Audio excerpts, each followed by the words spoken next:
Andami Sayadaw. Sayadaw, can you hear me? Now? Can you hear me now? Voice coming now. Okay. Yes, Sayadaw. We can hear Sayadaw's voice now. Is it okay to hear? Can you hear? Yes, Sayadaw, I can hear your voice now. Now, can you hear? Yes, Sayadaw.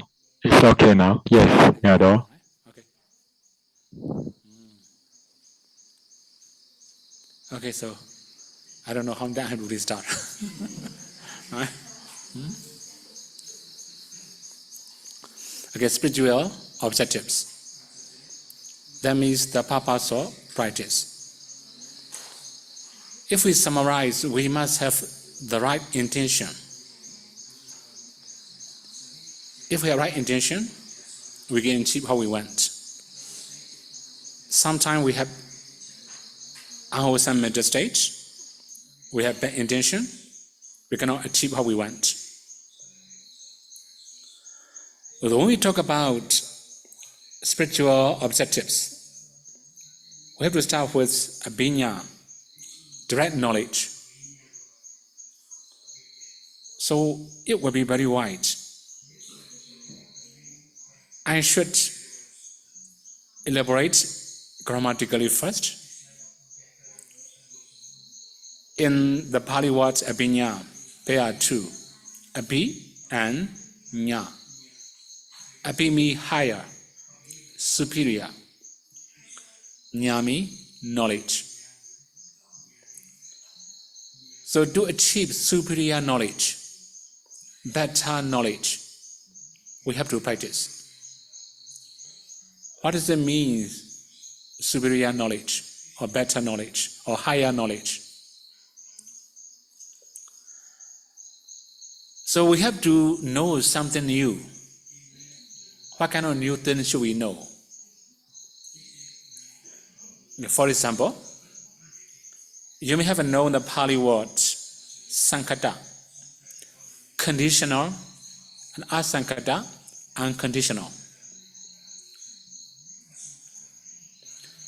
Under the name of conditional, sankata, it also includes 5 aggregates. So why 5 aggregates are sankata? Why they are called condition? If we talk about 5 aggregates, it will be too wide. Among the 5 aggregates, the first one is rupa khanda, the material aggregates. The material aggregate also very wide. I will summarize to clarify what's really called condition or conditional. For example, we have karma produce materialities. Our karma will condition, our karma will produce that kind of materialities.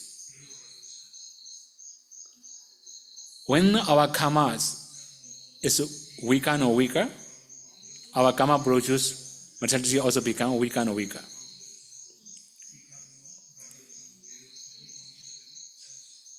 Okay, practically, when we are young, we may have good eyesight. Because eye translucency is the karma produced. When we grow older and older, our karma also weaker and weaker. Then finally, our eyesight also become poorer and poorer. Okay, the main thing is, karma is the condition. Karma will produce the materialities. The four about arhats, they haven't accumulated any new karmas after attaining arhatship. That's why no more rebirths, no more kamaja rupas. Now we also have mind-produced materialities. For your understanding, every day we have good mind, bad mind. Sometimes our minds are very active. When your mind becomes very active, your body becomes lighter. Sometimes when you are lazy, not that much active, your body becomes heavier, even you don't want to move. It's produced by mind. So for Arhat, after bring Nibbana, no more mind produce materialities. Okay, even in our daily life, we can also see many dead body. When somebody passed away, no more Kamacharupa, no more Chitacharupa also. Then since they don't have consciousness, they don't have mind, they cannot move anymore. Every day we can move easily, smoothly. Some of the conditions, lightness or flexibility, produced by consciousness. Okay, for another condition, you can also understand when you are happy and when you are unhappy, your body will be different. Because your mind produce materiality will make different. Now we also have temperature produce materialities.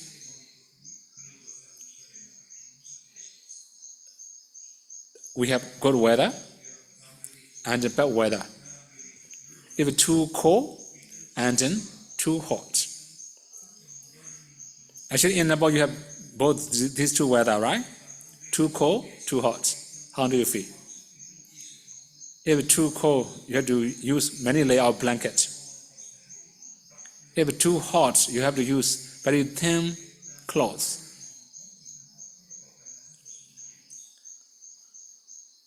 Because our body function, our bodies are working differently according to the weather.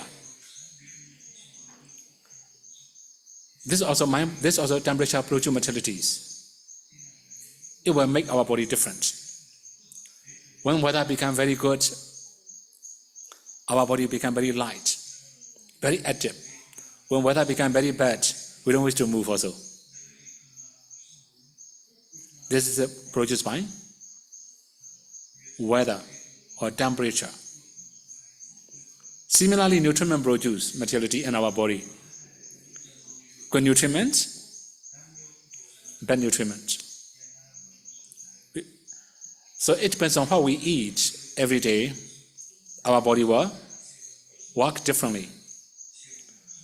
Okay, if we summarize, all the material aggregates are conditioned by karma, chitta, udu, temperature, or nutriment. That's when they are called conditional Dhamma. We also have unconditional Dhamma. That is in Nibbana. Whether hot or cold, Nibbana is a Nibbana. Cannot change. Whether you are happy or unhappy, Nibbana is a Nibbana. It cannot change. Whether you have good food or very poor food, it cannot change Nibbana. This is called unconditioned. Nibbana is very far. So when we talk about abhinya, to know something with superior knowledge,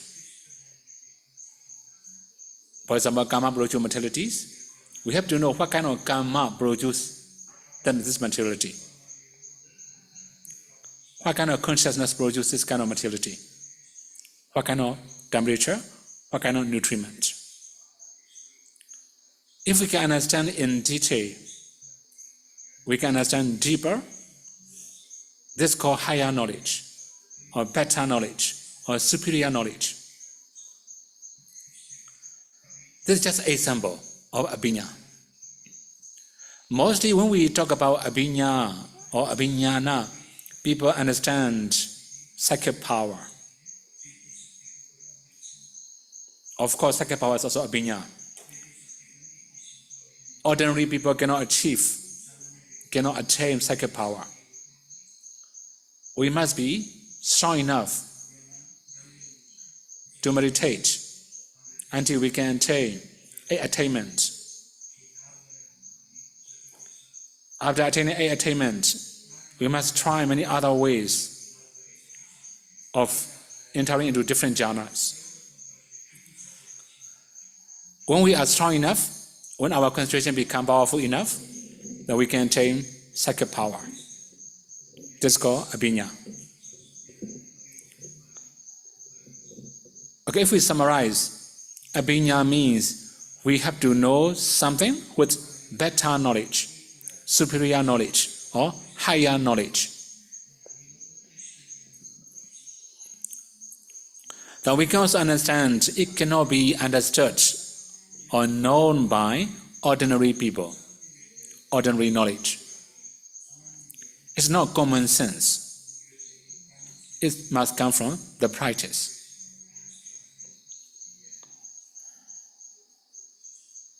Okay, we have to move the next one. Parinya, full understanding. We say full understanding, right? So mostly we understand many different things here and there. But here we say parinyami, full understanding. For example, nama rupa. How do you understand nama rupa? Full understanding. Mostly people understand this body is a rupa, mind is a nama. This is general understanding.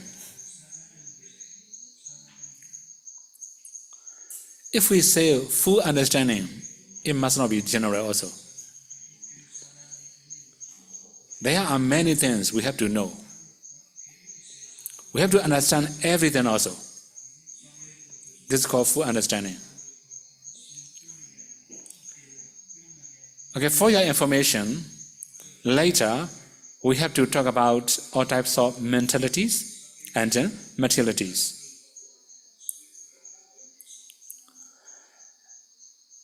Of course, when we say nama, then we can also understand there is inclination. The characteristics of nama is inclining toward the object.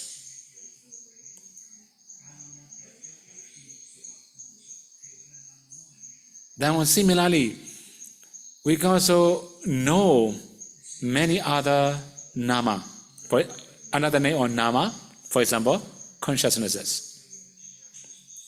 In Pali we call citta. So citta means knowing the object. We know many different objects. Within one day, we don't know how many objects we take. So this is also called mentalities, nama.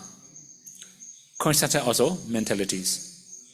Then we also have many types of mental factors. We must understand how is it consciousness, how is it mental factors, how is all types of mentalities and materialities. We also have to know what are they. So if we summarize parinyami, we must understand fully. For your information, you may know Four Noble Truths. Among the Four Noble Truths, when you study Dhammacakkappavattana Sutta, you may know abhinyatam, abhinyeyam, this kind of Pali words. Right? So you also have like a Satchikata, Bahanam, this kind of usage, right? In the case of parinya, we must understand Four Noble Truths also.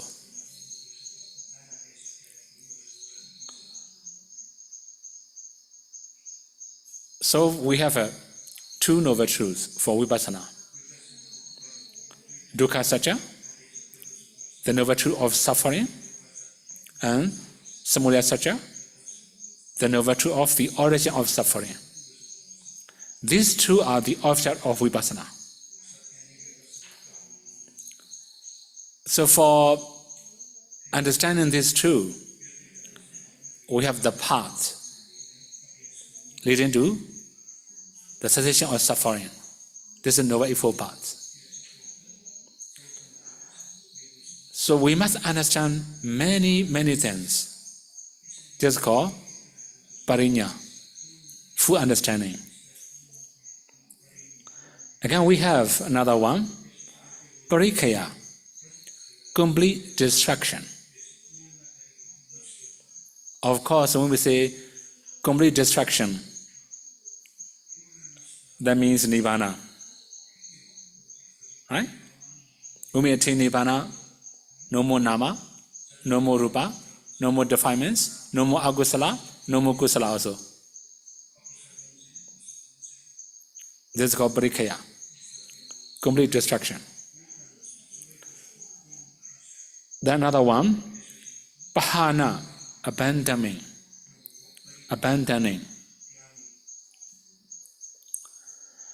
So there are many ways to abandon unwholesome mental states. Now we also have many different steps to be able to abandon unwholesome mental states. For example, substitution. If we can substitute wholesome thoughts for unwholesome thoughts, this is also called abandoning. So every day we can substitute. We can change our object. It depends on how we practice, what's our habit. Sometimes we just follow our desire too much. Now we cannot abandon. Okay, for example, lobha is desirable, right? Desirable. We can also enjoy something if we have lobha, greed. But if we follow our desire too much, we will break precepts. Our mind cannot be peaceful. If we can substitute generosity or any other wholesome mental factors, wholesome qualities for greed or hatred or any unwholesome mental state, it will be more effective. Not only that, we can also subside by practicing vipassana, by practicing samatha. Although we cannot uproot, we can also abandon for sometimes, for a short time.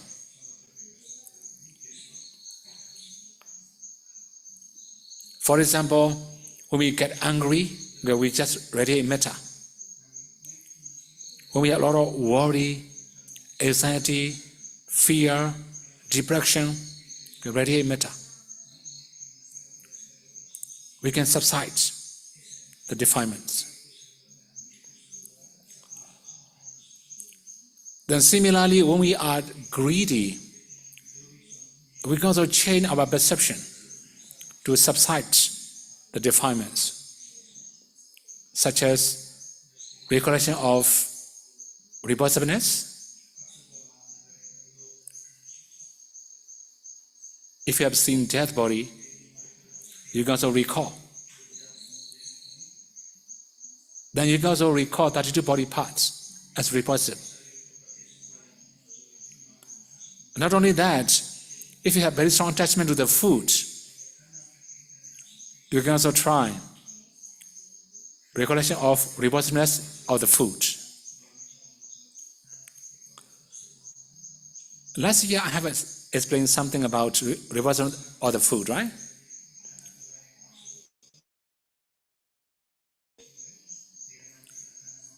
Actually, if our mouthful go beyond the lip, it changed already. Right? Although we haven't swallowed it, just beyond the lip, as soon as your food touch in the tongue, before chewing, it changed already. Have you ever recalled that one? Try to recall. You can feel repulsive if you have attachment to the food. After chewing, what does it look like? Have you ever thought?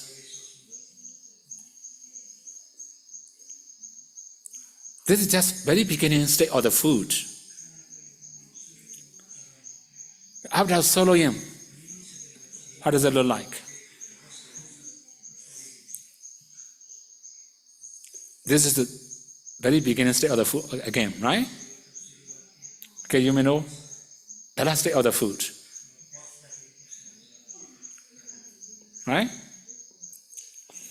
When you eat with groove, okay, you can smile, you can see each other when you are eating, right? But the last state of the food, you have to hide alone. Right? Nobody wants you to see.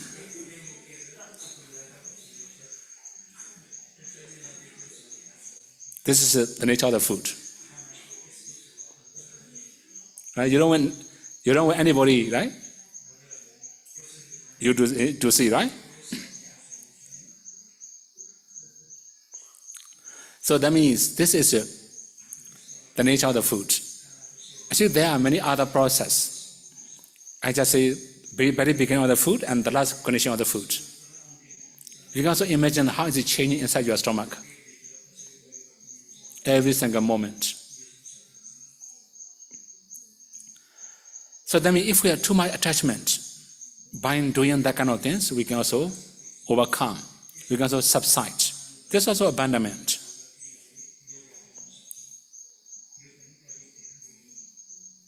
There are many non-living things. We also have attachment to many non-living things, right? For example, here, cup. Right? Oh, this cup is very beautiful. We may have attachment to the cup. Okay, microphone. Huh? The microphones are very good. Huh? We can also attach to the microphone. Okay, laptop, camera, projector, sound box, amplifier. If we like something, it becomes desirable. Sometimes we have to think about 4 elements. If we attachment to non-living things, just think about 4 elements. We may have less attachment to it. Okay, briefly, if we say abandonment or abandoning, we have to change our perception to subside defilements, to give up defilements.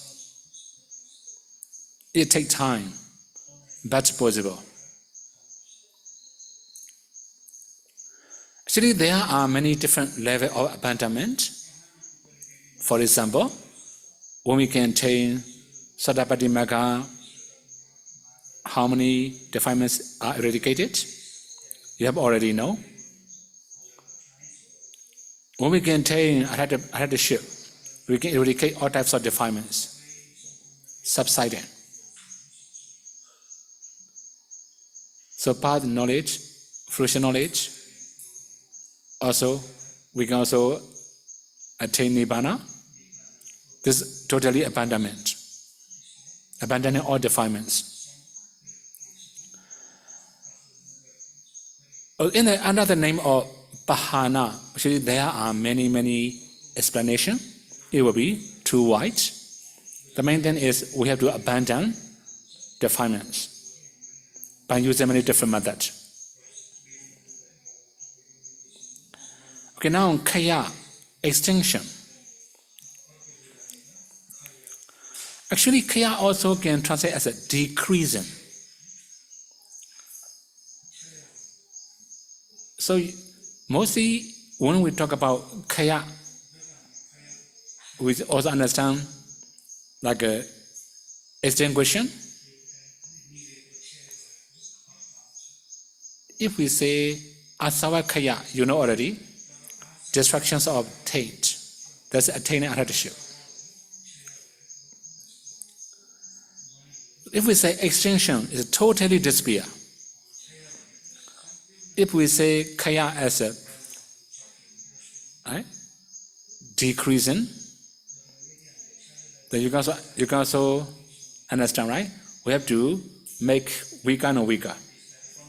For example, defilements. Every day we may have defilements, but if we practice, gradually we can make our defilements weaker and weaker. Decreasing the degree of defilements, the frequency of defilements. How frequently do we have lobha? If we have 10 times a day, next day we can reduce maybe 9 times, 8 times. But actually, for all these types of ability or quality, we must practice. This is the purpose of the practice. So although we are practicing every day, we still have many defilements. Sometimes the defilement becomes stronger. Many times when I talk about dana or something about anumodana in Pao, in Molomye, so after lunch I have to give anumodana, right? So Dhamma Talk to devotees. Then sometimes people also lost their aim or ambition. For example, the purpose of dana is to reduce attachment to the property. Right? But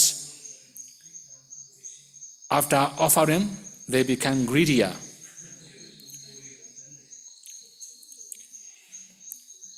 I don't know how do you practice in Nepal. In Myanmar, many people, they offer a flower to the Buddha. They make very long aspiration. Right? By the power of this donation, may I be beautiful as flower. May I be able to live long. And may I be knowledgeable. May I be, many may I be. Right? After offering, they become greedier. Then they lost their aim. They don't know the purpose of dana.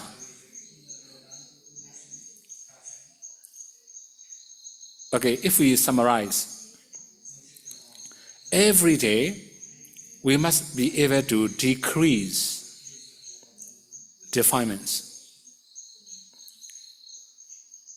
We may have many impurity in our mind. When we are going to practice, we must try to decrease. It can be weaker power. It can be less frequency. Right? Sometimes it will arise frequently, but now, after practicing, maybe not many times. So this is also called Khaya. Of course, if we can eradicate totally without remainder, it's the best. Okay, this is also the purpose of practice. Okay, now next one. Vaya, decay.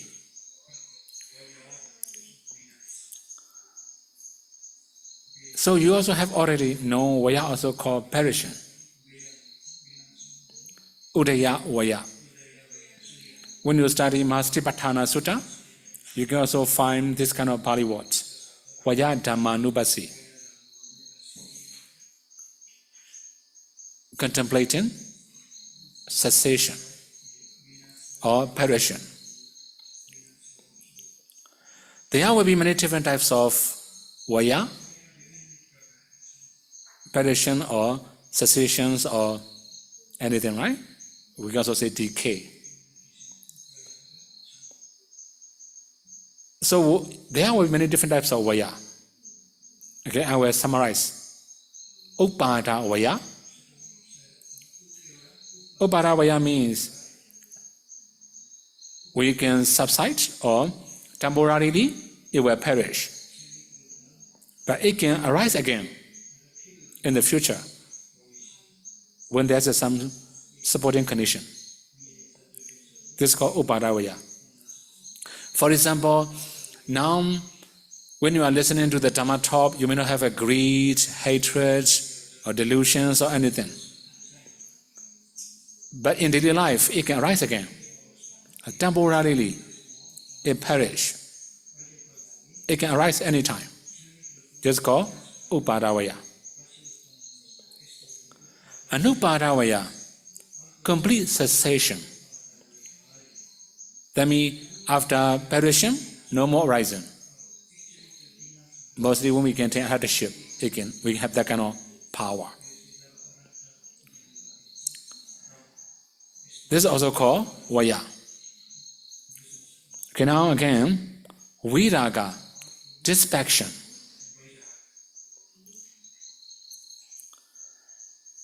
So we can also understand viraga as free from lust, free from attachment.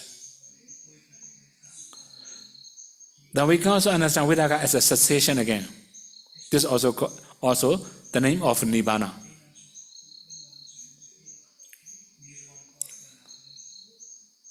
So in nibbana, no more raga, viraga.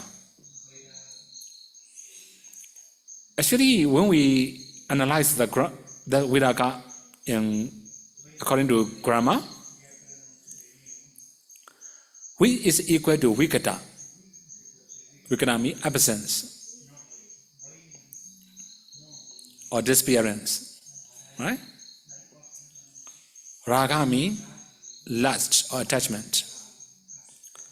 Disappearance of lust or absence of lust. So we have a kama raga, sensual desire, bhava raga, attachment to the life. Vibhava raga also we have. Anyway, anagami can eradicate kama raga. For bhava raga, only arahat can eradicate. So there are many different types of viraga. The main thing is when we can attain nibbana, we may have viraga. And now the next one, nirodha, cessation. As we have already mentioned in vaya, nirodha also, upada nirodha, anupada nirodha. Two different types of cessation. So when we have very strong inside knowledge, then defilements will cease temporarily. This is also called upada nirodha. When we can attain path and fruition knowledge, or when we can attain hardship, the no more arise. We call complete cessation. Okay, we have to move the next one. Oh, what happened? Two things come together, right? Jaga, relinquishment. Actually, but in this also you can also understand giving up. When you study Dhammacakkappavattana Sutta, you have already know Tassa Yeva Tanaya. Right? These two Pali words also mentioned there. Jago, Parinisako. So jhaka means relinquishment. We have to relinquish craving or tanha. Prinasaka also, we have to give up tanha or craving. So these are the purpose of practice. So when we are practicing, now we must have aim. We must also know the purpose of practice. Sometimes we do many things, but we don't have any goal. We are also aimless. When we are going to practice, we must have aim. So now all the things I mentioned will be very heavy for you to attain Nibbana, right? Very far. Okay, for previous one, like abandonment, if you can subside defilements when you are meditating, if you can decrease the power of defilements, we can also say you are improving.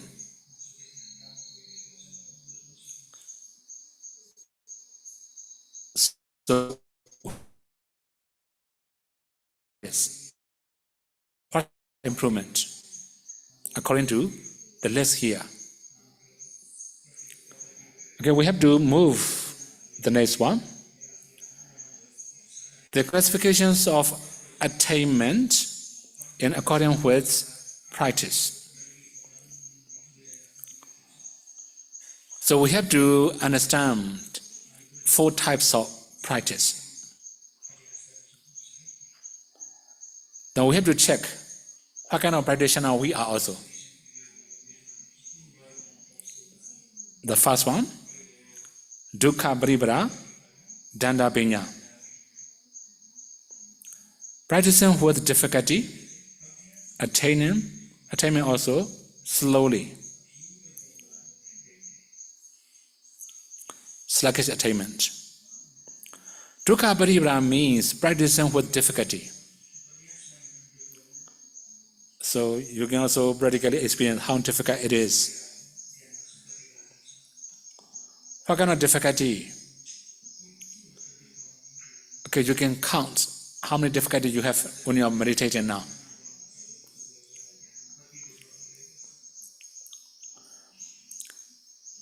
So here, dukkha paribara means practicing with difficulty until we can attain asset concentration. For samatha practitioner. For vipassana practitioner, it will be the same until the highest insight knowledge before attaining path knowledge. We have to practice with many difficulties. This is called dukkha paribara. Okay, danda pinya. Although we have attained asset concentration, we cannot attain jhana easily. This is called danda pinya. We may have many difficulties. For example, we cannot balance and control faculties. That's why it takes very long time to attain jhana. For our vipassana practitioner, although we have attained sankarupaka jnana, we cannot attain path and future knowledge easily. This is also called danda pinya, sluggish in attainment. So there will be many reasons of dukkha paribara, many reasons of danda pinya.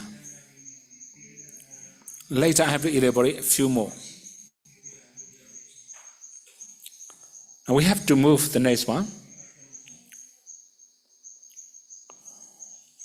Dukkha paribara khipa pinya. Practicing with difficulty, but sit in attainment. You have already known dukkha paribara, right? Until you attain asset concentration, a lot of difficulty. Until that has inside knowledge, you have a lot of difficulty. But here, Kripa Pinya, such an attainment, he could attain easily, very quickly. So after attaining asset concentration, he could attain jhana easily. After attaining Sankarupa Kanyana, he could attain past and future knowledge easily. So in this type of practice, in the very beginning of practice, they may have a lot of difficulty until they can attain asset concentration and Sankarupa Kanyana. After that, they become very smooth, very easy. This is called Dukkha Paribhara Kripa Vinya. Okay, now we have two more. Sukha Paribhara Danda Vinya. Easy to practice, but sluggish in attainment. You can also imagine again. Sukha Paribhara, in the very beginning of practice, very smooth, very easy. Is there anybody here? We are not that type.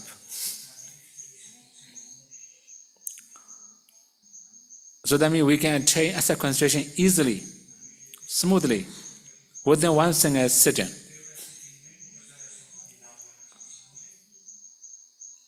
We can also attain Sankarupa Kanyana very easily. Okay, for your information, there are many arhats. They could attain arhatship within one sitting. Very easy, right? But here, very easy practice, but sluggish in attainment. Although they can attain asset concentration easily, they cannot attain jhana easily. It takes very long time. Although they have attained Sankarupa Kanyana, they cannot attain past and future knowledge easily.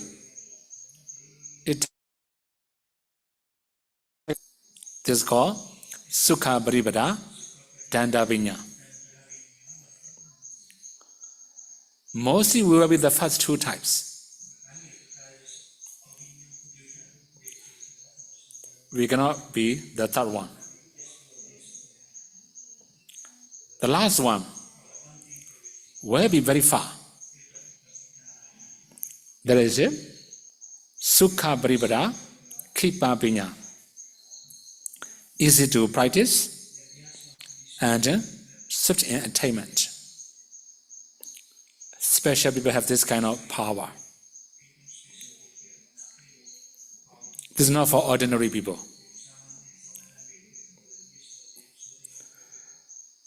Then when you study the biography of Arhat, you can also know many Arhats. For example, Venerable Sariputta, Venerable Mahamoggallana, they could attain Sotapaddi Magga very easily. Sukha Paribhara Kripa Vinya, very easy. Then there will be some conditions. When they attain higher attainment, arhatship, it takes time. It took long time. You can also imagine for Venerable Mahamoggallana, 7 days. Venerable Sariputta, 2 weeks. They analyze too much. Venerable Sariputta is a wiser, so he analyzed more in detail. He used all his knowledge, all his wisdom, all his power. That's why it took very long time for him. But although we say very long time, 2 weeks, right?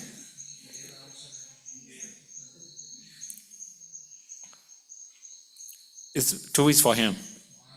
For us, we don't know how many years. So they could attain arhatship. Okay, you may have read many stories like that. There are some arhats, they could attain arhatship very easily. We can say, Sukhabribra, Kipabinya. Now modern community, we cannot have this type.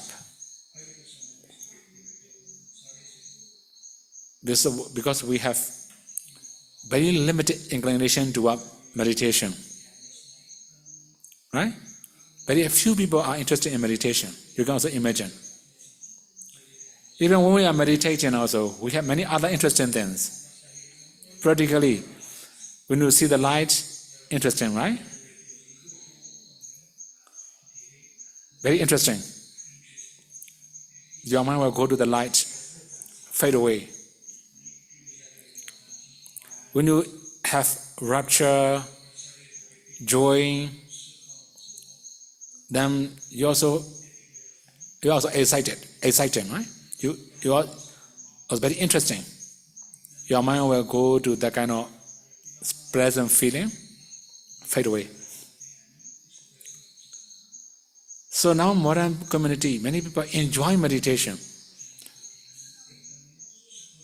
A kind of enjoyment for their life, for relaxing, meditate, not for attainment.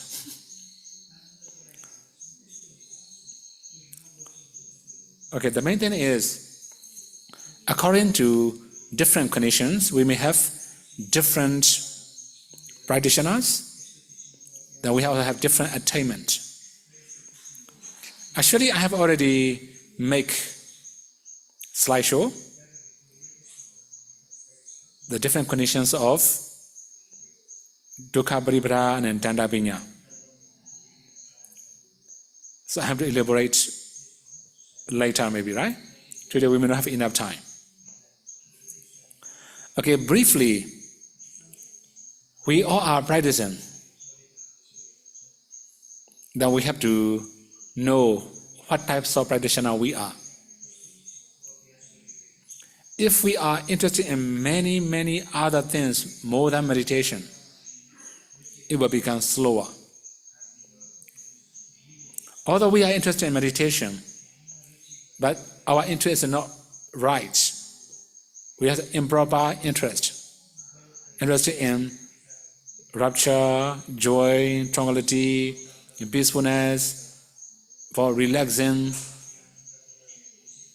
then we cannot have any higher attainment. Okay, so that means when we are going to practice, we must also have right intention, the right purpose. Not only that, we must also practice properly as guided by the Buddha, then we will improve. Okay, there are many obstacles, there are many impediments, many difficulties.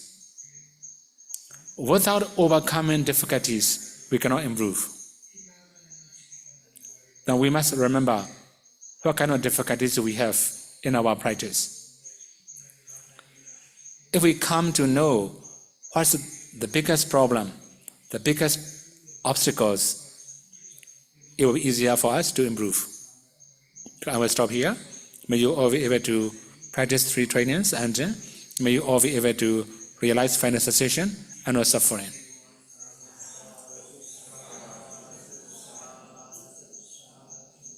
Okay, now you may have a question.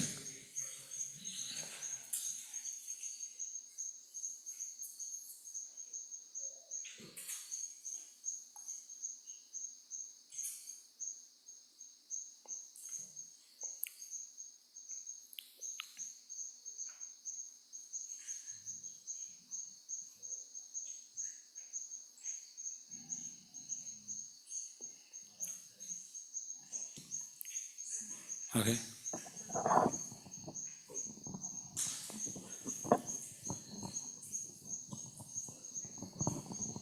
Hello. Sayadaw, there are 3 questions from the yogi. The first one, why do anagami who have eradicated the root of self-view still have conceit?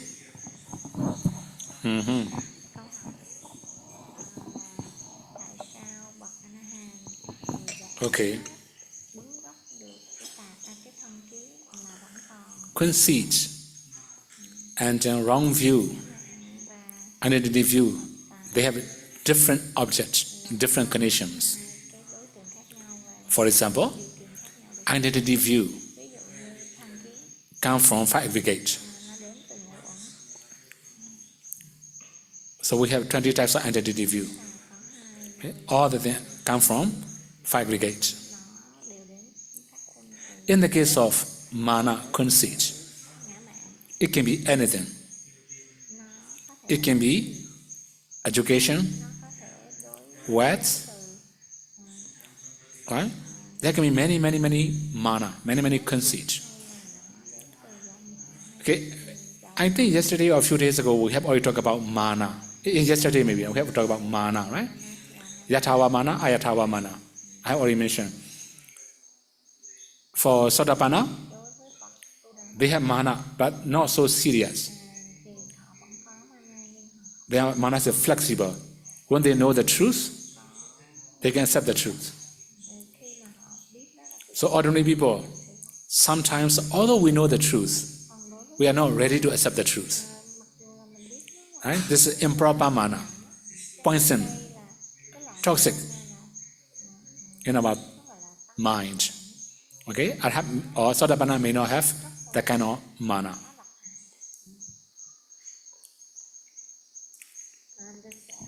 The second question, how the noble person come under the Sangha who we as a Buddhist refuse to? Means the noble layperson who is attained the noble state is considered as Sangha for as an object of.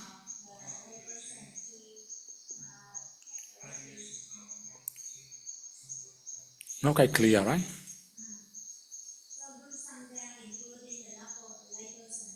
We cannot say, right? No, layperson is a layperson. Sangha must be Sangha, right?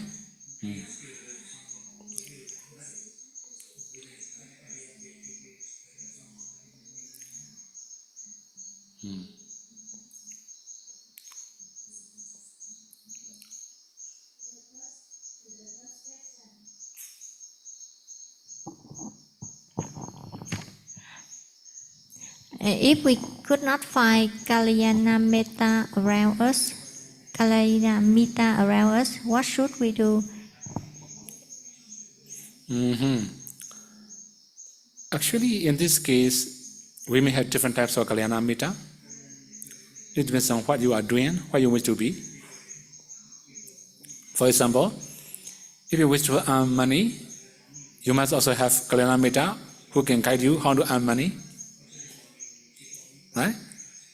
This is a worldly achievement, for worldly achievement.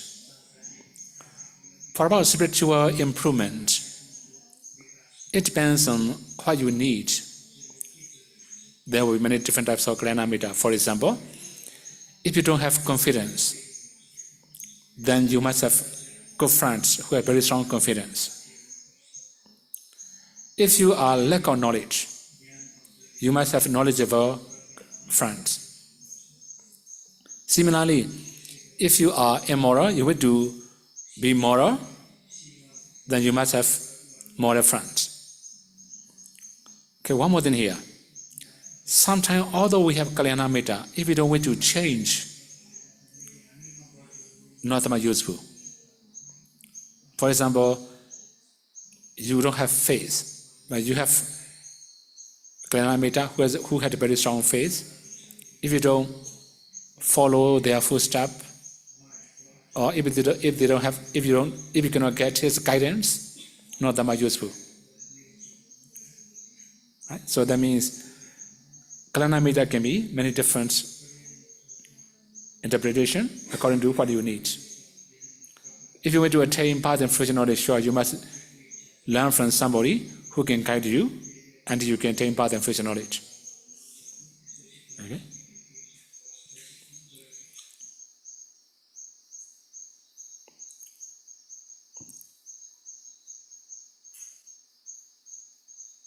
Then, any other question?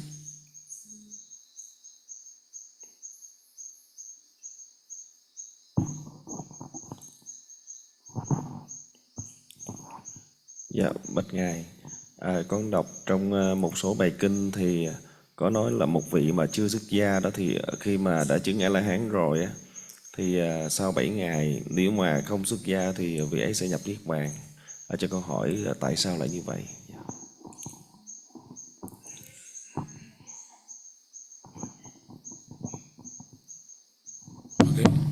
The question is, I read in some sutta said that if a lay person attain arahantship without 7 days, if he not ordained as a ordained person, he must pass away. So Kusala, please explain why is that? The question is, he after as a lay person, he must pass away. Yeah, without 7 days. He must ordain, sure. If he didn't ordain, he must pass away. Then, what's the question? Why? Okay, why? Okay, in this case, arhat quality and human clothes are opposite. Right? That's why he will pass away. We call the robe as a arhata daja, the banner of arahat. Right? But sometimes we also need proper clothes for proper lifestyles. Okay, now? I said he asked 7 days, but actually is it only 24 hours, isn't it? 1 day. Actually, it hasn't mentioned 7 days really, right?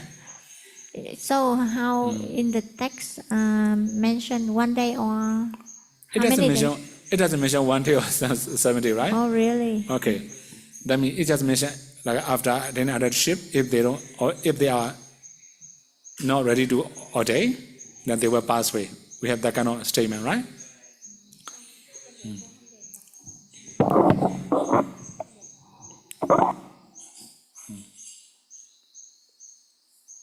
Okay.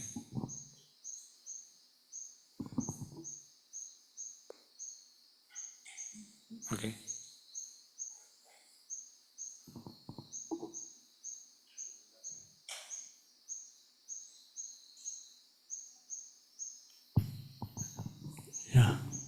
Dạ bạch Ngài, con được nghe rằng là nếu mình muốn phát triển định là mình phải gần gũi người có định. Như vậy là xin Ngài cho con biết là làm thế nào, cái biểu hiện của người có định là như thế nào. Sayadaw, I heard that if we want to improve the concentration, we have to be close with those who have concentration. So could Sayadaw please explain the size of the person who has concentration? Okay. Actually, if we say who has concentration, that means who attained jhana. That's called one who has concentration, right? Okay, that means when you have difficulty, then he will know how to handle, how to overcome it.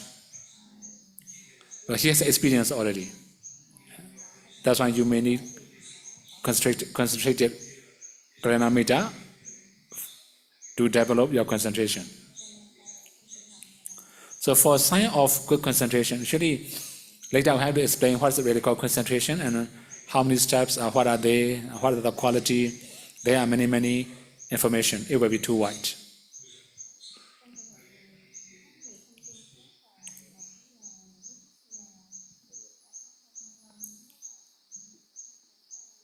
You know? There is a question in Zoom. So, dear Sayadaw, I am feeling confused about the issue of the impurity of food. In this context, does it mean that the body itself is impure, the food is impure, or both are impure? For example, if we drink a glass of pure water, after it passes through our body, it comes out as something no longer pure, such as urine or sweat. Could you kindly explain more about this matter, Sayadaw, with respect and gratitude? Actually, in this case, we cannot say impure. We just talk about repulsive. Okay? So you must feel repulsive. Actually, there are many different ways to recall the repulsiveness of food. Okay, for example, how do they process the food according to modern society? Have you ever watched any documentary about chicken farm, pig farm, any other process of factory, right? How they pack the food, how they process the food. Just seeing. Okay. Have you ever go to that kind of factory? How do you smell?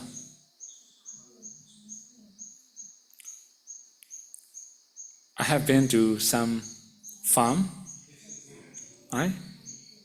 Very smelly. You can also imagine.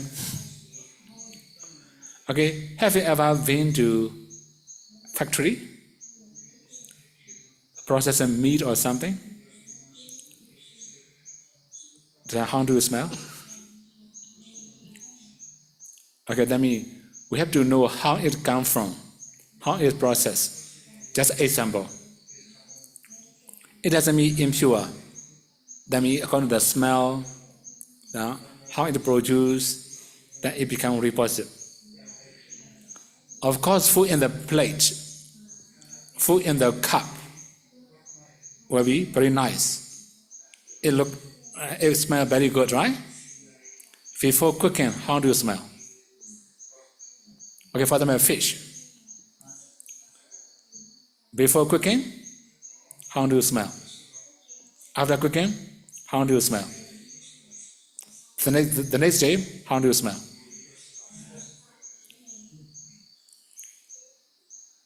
Right? Even for example, egg, not yet fully living beings, right? How do you smell? So before cooking, after cooking, the next day. So this means we have to know the process of the food, and we have to feel repulsive. This is the main purpose of practice. It doesn't mean impure the body or something. If we say impurity of the body, as you say, for example, urine, this is in the 32 body parts. And digested food, newly eaten food, this is also one of the 32 body parts. Digested food, this is also the 32 body parts. It will be another type of meditation. Okay?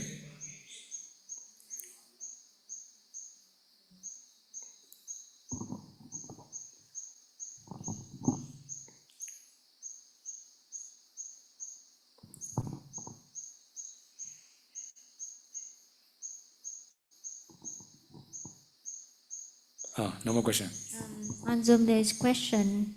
Vandami Sayadaw, a monk wrote, he cannot swim for the Bhikkhu Vinaya. Is it true, and why? A monk wrote that he cannot swim because of Bhikkhu Vinaya. Is it true, and why? Swimming. Swimming, sir. Okay. Actually, we have a rule already. Uddake hasa dhamme. Right? If we just do for fun, this is it. Bhajitiya. Okay, well, one more thing, right? Not only swimming, actually, if we play with the water, even in the bazaar, right? Don't play.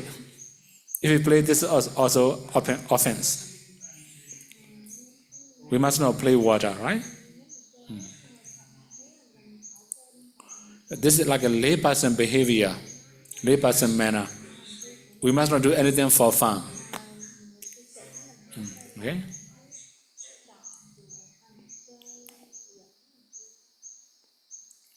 Any other thing?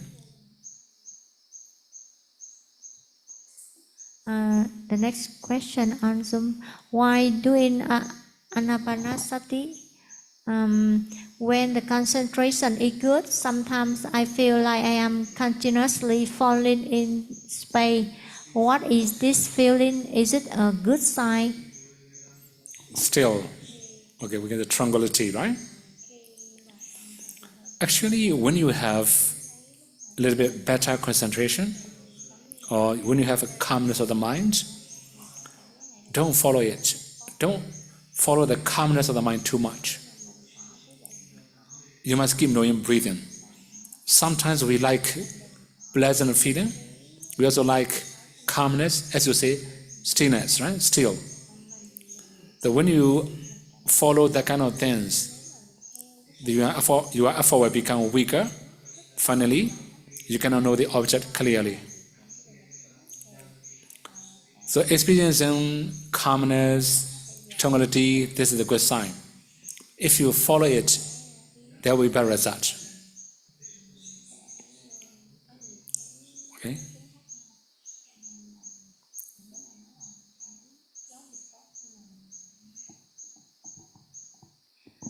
The next question, Gwandami Sayadaw, can a female practitioner achieve arahantship in current days? Okay, if you try, you give me the first person. Right? I don't know. In my community, I have never seen any female arahat.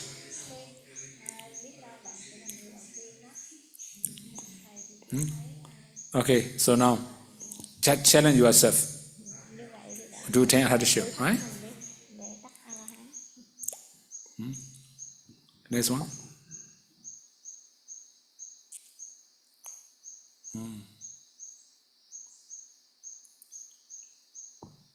No more? Okay.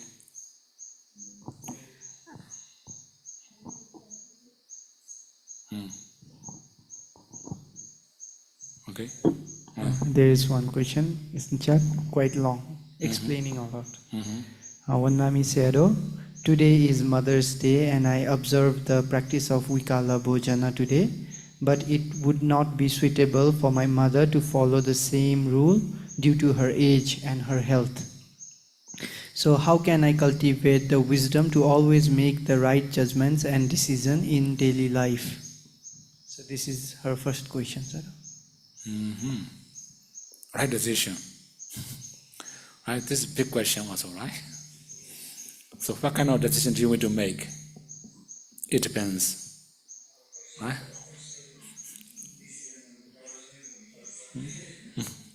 Okay.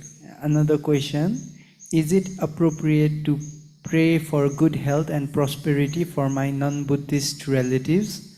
After all, these things are essential for ordinary people living in mundane world. Okay, for making aspiration, you can do for anybody. Like a radiating metta, you can also do for anybody. We don't limit Buddhist or non-Buddhist. Right?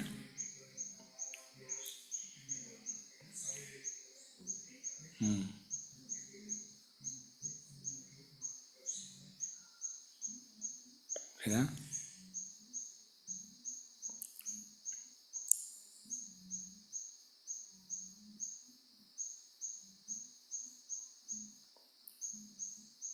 Oh, no more question again?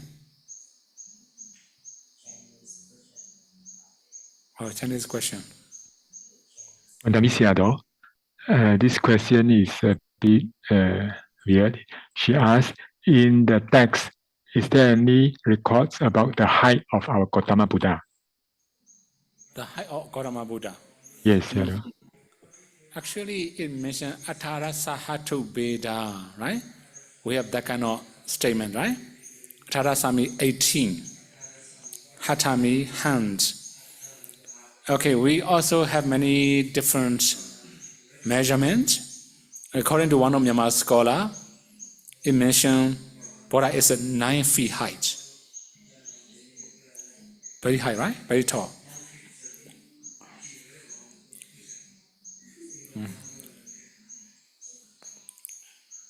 Okay.